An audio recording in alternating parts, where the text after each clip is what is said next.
I got sunburnt the other day and I was wearing my Birkenstocks and now I have weird lines. So some of you have asked some questions and I thought I would just sit back, put my feet up and give you a little bit of knowledge about me. So my name is Sarah. I am originally from Australia where I was a child actress. There's some videos that you can find on my channel that explain more about that. But basically I was on Australia's highest rating, longest running sitcom in history. And I left when I was 15. There's videos that explain why. And then I went on a student exchange program. Basically, these people came to our school one day when I was already knew that I wanted to lead the show, but you know, you can't just up and leave the highest rating show in the country for no reason. And these people came along and they were from a student exchange program. And they were like, you know, we go all over the world, you can learn new things. And I was like, dude, this is my out. This is totally my out. So I went home and I'm like, hey, these people came today from a student exchange program. And my loving stepdad said, oh, is that where we get rid of you for a year? And I was like, uh-huh. And he's like, cool, sign us up. So we go along to these meetings and it was AFS, which is the American Field Service. And they talk about like all the things and all the countries and what it's like to be an exchange student. And then basically we got a list of all the countries where they sent kids.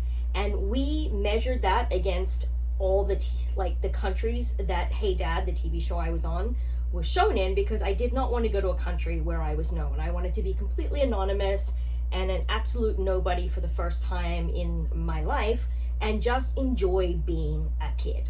So when we narrowed down the list, it turned out there wasn't very many countries available because Hey Dad was shown all over the world.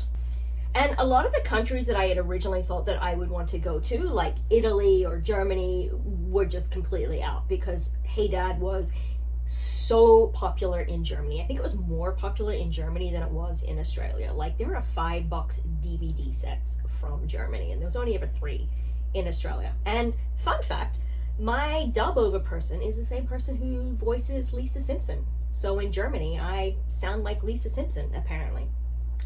Anywho, we went through the countries. It left like 10 countries, and one of them was Honduras. And around the world, every school year starts at a different time of year. Like in Australia, we go to school in February. In America, they start in August. So I also wanted to go somewhere that fit in with the school year at least a little bit, so that it wasn't like I did half a school year, a full school year, came back and did a half a school year. And so I ended up going to Honduras. Now, if you don't know where Honduras is, it is in Central America. It is the triangle of countries, like you go down past Mexico, and there is El Salvador, Guatemala, Honduras, Nicaragua, Costa Rica, Panama. So it is right in the middle. And when I was an exchange student, it was back in 1993, probably before some of you were even born. And it was before the internet. Like, we legit didn't know anything about Honduras except that it was the second poorest country in the Western Hemisphere behind Haiti, and that they spoke Spanish. Like that was the extent of our knowledge. Now, getting to Honduras from Australia was quite the task. We flew from Sydney to LA to Chicago to Miami to Tegucigalpa. No, wait, I think that we even had Honolulu in there. It was like 5 flights from Sydney to get to Tegucigalpa. And for some reason, like all of the foreign kids, like all the Australians and New Zealanders went first, and then the Americans only did a 6-month program. But all the Australians and New Zealanders are on this flight, and at some point, I think about Chicago, most of us realized that none of us spoke a single word of Spanish. And so we're desperately, back in the day when you had paper like language books, like there was no app, there was no internet, there was no translation device, like you had a book, and all of us realized we were going to have to ask about the bathroom. And so we're all looking through these books, and I don't know who the fuck wrote these books, but they were like legit, where is the beer? The beer is in the fridge. Like, ¿dónde está la cerveza? La cerveza está en la nevera. And it was like on and on. It's like, dude, if we're drinking all this beer, like there's literally like 8,000 questions about beer, but there's like nowhere that you let the beer back out. And finally, I think we were landing in Tegucigalpa when one of us found ¿Dónde está el baño? About the same time as we are coming into land in Tegucigalpa, we look out the window. And I don't know how many of you have been to Honduras or Central America. And this was in 93, right? So, I mean, it's probably changed a bit. But it was one of the most dangerous airports in the world. You had to come like over a mount and down. And then as we're coming in, we noticed all the houses that didn't have roofs. And we're a bunch of privileged white kids from Australia and New Zealand. And we suddenly realize that we are being dumped in third world, like full third world. And I am a privileged princess growing up on the highest rating TV show in Australia. And here I am landing in a country where people don't have roofs. So we land. They take us into the airport and there is, I shit you not, a fucking hole in the wall that looks like somebody just rammed it, like just rammed a hole, like it's brick exposed stuff, like just literally like somebody drove a tank through the wall, and you see luggage just being thrown through the hole in the wall. I mean, if you didn't know what to expect as a kid, this definitely was not on your radar of what your next year was going to be. So there's a bunch of people waiting for us. There's the AFS people. There's a whole bunch of host families. They kind of like parcel us out and they're like, you go home with these people and then tomorrow you show up somewhere and we have a meeting. So I'm assigned to a family who spoke English, thankfully. They actually live in the US now. But we go home and like we're driving through and I'm just like, where the fuck have I landed? But, you know, it's fine. Like, they speak English. They give me, like, it's quite a generous sized room with a queen bed. Like, I lucked out, right? It was, like, a nice neighborhood. It had bars, like, the whole shebang. But then the next day, we go have a meeting, and everyone's, like, all the kids, like, just stunned mullet faces, like, what are we doing? Where are we? What have we done? Are we here for a year? Like, is there running water? Because some of us didn't have running water at all hours. Like in Honduras back then, it was like certain hours had running water. Now, what's interesting is there's another girl called Sarah who is from Australia, but she's from Perth.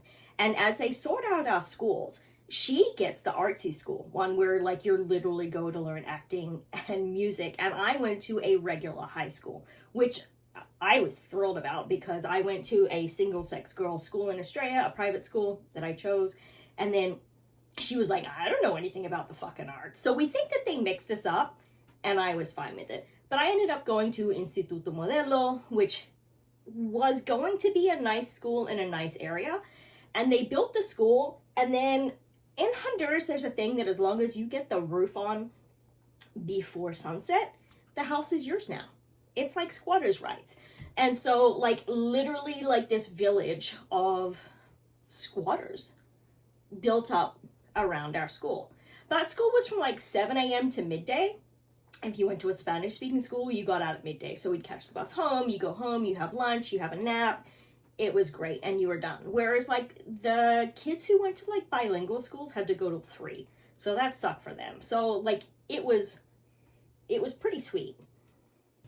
Now, my school had had multiple exchange students before me, and they were really smart. They worked out that my class learned English at the same time as the kindergartners were learning Spanish. As in, like, when you learn your own language in first grade and you're learning, like, ABCs. So instead of making me sit in my classroom and, you know, either learn English, which I already knew, or help, they would send me down to first grade. And I legit learned how to do, like, ma, me, mi, mo, mu, pa, pe, pi, po, pu. Which was brilliant, because I was legit learning from a first grade level how to speak Spanish, how to write in Spanish, and how to do dictation.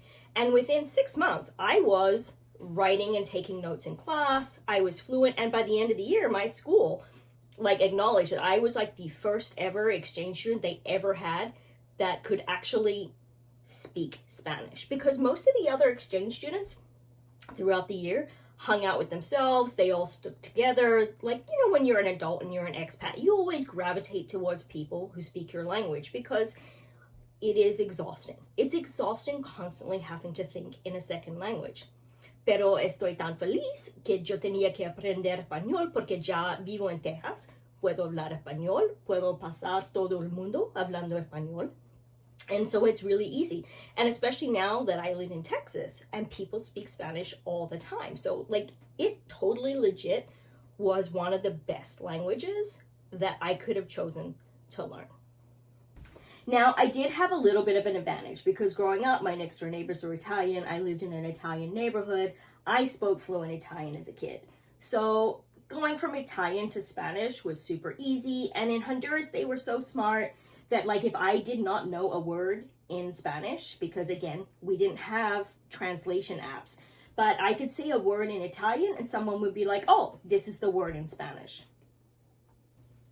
And because several of the other exchange students did know who I was, and some of them weren't very nice about it, I chose not to hang out with the other exchange students unless it was like we had an event or a party or one of our monthly meetings where we all got together. And I instead chose to make friends with the locals and be friends with the Hondurans. And so that also helped, like because I was constantly speaking Spanish, it was easy. And then also I changed families because my first family always spoke to me in English, and like they moved me to a different family where they did not speak English, and I had to learn Spanish really quickly. So I'm a huge advocate of immersion. Like if you need to learn a language, you want to learn a language, speak the language, go somewhere, immerse yourself, like force yourself to only speak that language for a while and you will learn it. But if you're an expat and you're somewhere and you're only hanging out with your own people, you're never ever going to learn it. Then when I went back to Australia, I spent several years working in Mexican restaurants. Some of them were owned by Australians who had no comprehension of Spanish language at all. I had one guy who at Montezuma's who told me it was queso fundido, and I was like, for fuck's sake, it's queso fundido. And he's like, I'm the owner, I know how it's pronounced. And I'm like, okay, you go with that. But otherwise, I worked in restaurants where everybody actually spoke Spanish, so I kept my Spanish up, which was great. And then several years later, I moved to the US, where we lived in Texas, and I wouldn't say people in Texas speak Spanish. It's Tejano or Spanglish, or it's funny because sometimes the local people will ask me to translate. And I'm like, what? And they're like, no. Because I worked at this one store, and I remember we had people come in, and the Mexican girls came and asked me, and they're like, Sarah, we need you to translate. And I'm like, translate to what? They were like, well, there's a lady over here and she speaks Spanish. And I'm like, but you speak Spanish. And she's like, no, but she's Argentinian and we don't understand her. And in Australia, like, there's a lot of South Americans. So I was used to talking to Argentinians, Chilenos, Uruguayos, Peru, like everybody from South America, right? So, like, I learned all the accents, I learned all the different words because every country has its own words. It's very slangy. And the one beautiful thing I think about Honduras is they really don't have an accent. It's very neutral. And the only particular thing they have is instead of saying tú, they say vos. And so, like you say, you know, Argentinians, Hondurans, and I think there's like some Spanish and maybe like one other country that says vos. And so if I'm out in public and I hear, hey, bo, I know that it's a Honduran or, you know, a Uruguayan or an Argentinian. And then we lived in Florida for a while, and it was all of the Caribbean Spanish, which honestly, like, I do have trouble with. Like, when I hear Cubans or Puerto Ricans, like, you know, the spicy Spanish, like, I got nothing. Like, they're just like, and like, apparently even Mexicans and everyone else doesn't understand them. But God, I love Spanish. Like, Spain Spanish, cuando tiene el acento, como, ese es mi favorito. Cuando tiene una lisp, eso, uf. No puedo. And it's funny because, like, in Australia, I have a job set up for when I get there, and I work there when I go home on trips. But he had posted up, my boss had posted up about, does anyone speak Spanish? And I'm like, hey, yo, me. And so I had to call a guy in Spain yesterday and have a conversation with him. And he didn't have the accent, and I was kind of disappointed. But it was still nice that, like, I was able to do this. But I am super grateful that I had that experience as a kid. It's like basic things, like not just the fact that I learned Spanish, but like because Honduras was so poor and I had come from such a privileged background, it's like so humbling, and you learn things like running water is amazing. Like I still look at a tap when water comes out and I am grateful. I am grateful for food. I know how to budget because like in Honduras, it was like, there wasn't like, we didn't have Venmo or like instant things. My mom literally had to send me a check and it came in the mail. And the last one never arrived. So I was fucking hungry. So now I'm a food hoarder. And if you've watched any of my other videos where you've seen like literally the shipping container full of food, I think that that is some kind of PTSD from that. And I did get sent home early because I lost so much weight, whereas most exchange students gain weight, and I lost it. But like just the most basic things. And now when I look at, like, I worked on the border for a while as an analyst, and I totally get why everybody's leaving their countries and coming to the US. I got to speak Spanish on the border, but like just the small things. Like I remember in Honduras, people were so free with their compliments. Like people like always had something nice to say because compliments are free. They don't cost anything. And I think white people aren't really that free with compliments. And people think sometimes that I'm a little creepy because I'll get into an elevator and I always find something and I'm like, oh, your shoes are beautiful. Or whose perfume smells delicious? And my husband's always like, don't tell people they smell good because that's creepy. And I'm like, no, fuck that. People spend a lot of money on perfume and they want to know that it smells nice. But it's all kinds of things. Like, it's little things you learn when you live overseas that most people don't appreciate or get. And I don't know how to explain it, but I'm always grateful for that experience. I'm also super happy that I've lived here in the US. We've lived in Texas, we've lived in Florida, we spent some time in Des Moines, Iowa. We've traveled every state in the South. I've been to several states up in the North. The only place I have not been is like the Pacific Northwest, but everywhere else we've traveled to, and I love that I've had that experience.